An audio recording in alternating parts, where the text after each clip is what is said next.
and they were, pardon my French, shit-faced yesterday. I want to see the basement, and you might not ever come out of that basement. And that property had a murder. Top real estate agents could make over, that probably makes me look like such a dick. So my name is Oleg Korolov. I've been doing real estate for about 7 years, and I love what I do for a living. That's a great question. And actually, in other states, there is no mandatory requirement for the seller to disclose that somebody was killed in the house. Here in California, this becomes the part of the mandatory disclosures. What do I mean by mandatory disclosures? There's a certain things the seller has to tell you as a prospective buyer. Everything they know about the property. One of the examples would probably be a murder mansion in Los Feliz. The mansion, the house in a really beautiful area of Los Feliz on a hillside near the Griffith Park. And that property had a murder. Somebody has literally gone mad, killed his wife, tried killing his daughter. Daughter ended up running away to the neighbors. But that happened, if I'm not mistaken, in 80s or 70s.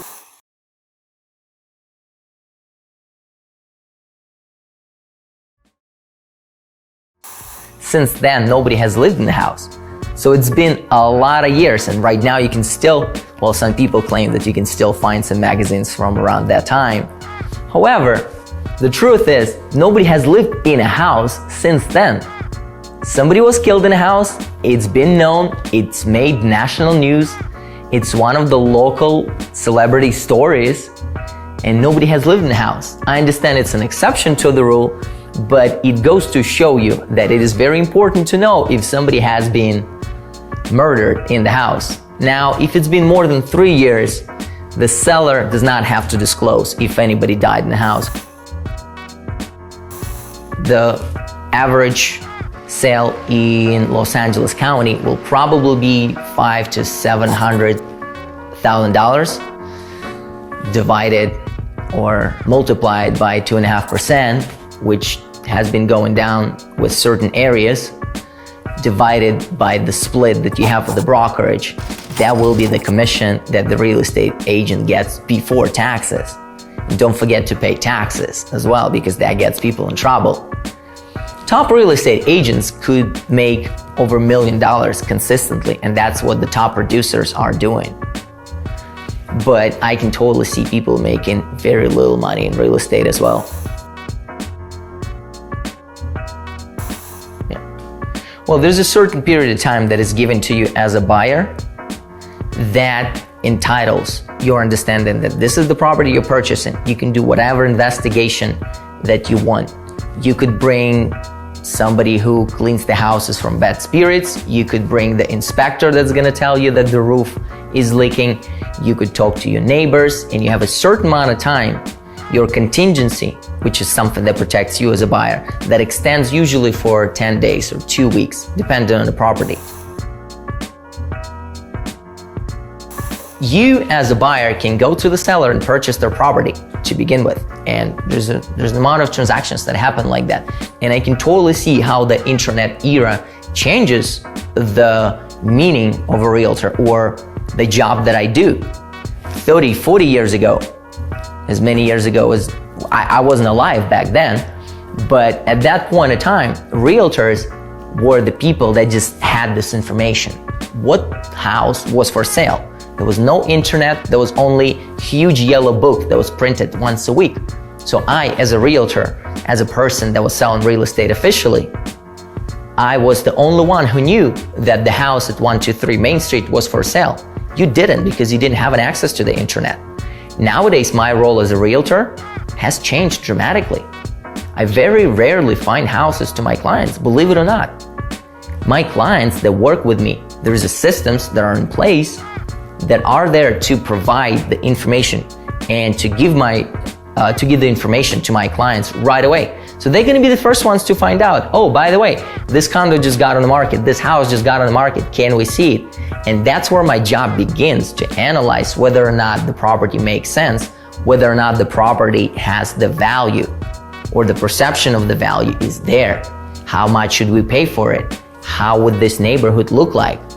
what's going on there now, what school your kids are gonna go to, what other advantages or disadvantages you're gonna get as a person that's gonna live in Beverly Hills opposed to Santa Monica or West Hollywood. How is the situation with the taxes? How am I gonna transfer this property from the name of Joe Schmo to the name of Andrew Jenkins? All of those questions now become the primary responsibility of the real estate agents, not finding the houses. No matter how funny does it sound that the realtors are not finding houses, but that's true. I mean, you can always find somebody's presence online, right? We're in 2020, you could always Google somebody's name. That's what I do with my clients as well, because I need to know who I'm working with. It's not because I want to spy on them or know what's their wife's name. It's not because of that. But I want to know that the person that I'm working with is legit, because there is a danger in doing what I'm doing for both parties. For example, about a year ago, a female realtor was attacked by somebody who just went to see the house. I mean, it's dangerous. Somebody can come to the open house and tell you, hey, I want to see the basement. And you might not ever come out of that basement. Some people have been killed while showings. Some realtors have been killed. So it's dangerous for everybody. So now when I say I'm doing a search and I'm trying to understand who I'm working with or I might be working with, that goes both ways. Please feel free to go online, look up my name, see what people tell their peers on Zillow, what people say about me on Facebook, on Instagram. Am I present there? If you want to know that your realtor is professional, go to his or her Instagram account. If they were attending a party and they were, pardon my French, shit-faced yesterday, I don't know if that's the person that you want to work with. I don't think those 25 to 39-year-old people think something else about purchasing the property. I think they want to do it. The idea about the tiny houses, which is like the most millennial thing ever, tiny houses or communal living, this is not the reality. You would look at the house that is 300 square feet as opposed to the house that is 1,000 square feet for one and only reason, the price. The affordability is not there, but it's not there for everybody else. I don't think millennials live a different lifestyle. I do get asked a lot of the times, what do I do? And quite frankly, sometimes I don't want to answer that question because I've spent thousands of dollars doing this thing that didn't work. And then I've spent thousands of dollars doing this thing that didn't work. Or maybe I've done this thing wrong or this thing wrong. I mean, sorry, I've worked to learn how this business works and what do I need to do to become successful at it. I don't mind sharing what I've done, but it would have to be the person that I legitimately want to help, not just everybody. That probably makes me look like such a dick. But I guess you should be a little bit of, it's a funny thing because when my girlfriend hears me talk about real estate, when she hears me on the phone, she gets weirded out because I'm a freaking dick sometimes. When I negotiate on behalf of my clients or when I protect my client's interest on a seller side, I have to be very strict. I have to be very straightforward. I shouldn't just tell people, oh yeah, you could just, walk all over me. No, that's not the case. I'm gonna fight for my clients. So I'm not nice. So when she hears me talking to my friends, when I'm so nice and amazing, and when she hears me on the phone negotiating with somebody, when I'm being you're not being a rude, but you're being very strict and you're being very straightforward, which does come across like being a dick sometimes. That's quite weird, to be honest with you. So, if I come across as a dick, I guess I'm just getting in a role. Because that's what I do for a living. It sounds like quite an advice. You have to be a dick. Yeah, in order for you to be a good real estate agent, you have to be a dick. But look, in the end of the day, a lot of the time, I represent somebody's interest. And I know for a fact they can't do it themselves. They're busy, they don't want to do it, whatever the reason they have. So they need somebody in the middle that will fight for them so they will remain a good guy. It is quite important for some people, believe it or not, especially at the higher price range. It is extremely important for people to remain in a position of a good guy.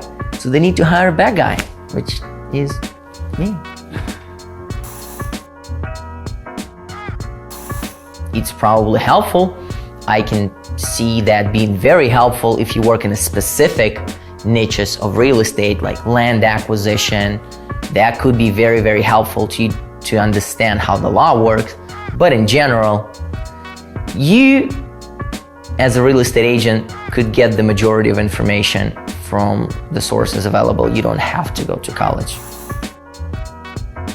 Becoming a real estate agent is a very straightforward path. You just take 3 different tests. After that, well, you have to pass each test in order to be able to take another one. So you have 3 courses, you have 3 tests, you take them, you pass them, then you go to the state exam, and when you pass that, you have your real estate license, which you can hang with any brokerage, really.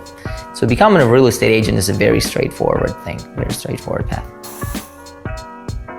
If I were to give the person one piece of advice, I would say get pre-approved and find the realtor that you can trust. And look, I'm not trying to be salesy over here. In the end of the day, there's gonna be a point in transaction and you buying something for $500,000, million, $5 million, doesn't matter what it is. There's gonna be a point in transaction where I'm gonna tell you, hey, here's what I think you should do. And you would need to decide for yourself whether or not you're gonna follow my advice. And if you don't have a trust in me, if you don't have a clear idea, clear understanding, you know what, this guy knows what he's talking about, and point number 2, he has my best interests in mind. He's not just trying to make a commission, he really wants to help me out. If you can find this guy, you're golden. If you're qualified and if you can find the guy or gal that will be able to help you out, that you can trust, you're golden. Places that we live in are not necessarily the places that we want to show. Because not everybody likes our cute dog. As much as it's cute, some people might be allergic to it, some people might not want to see the picture of your kids, your dogs, your graduation. So just declutter in the house, meaning that minimalizing the amount of, pardon my French, shit you have at home. Some houses, they absolutely need a staging.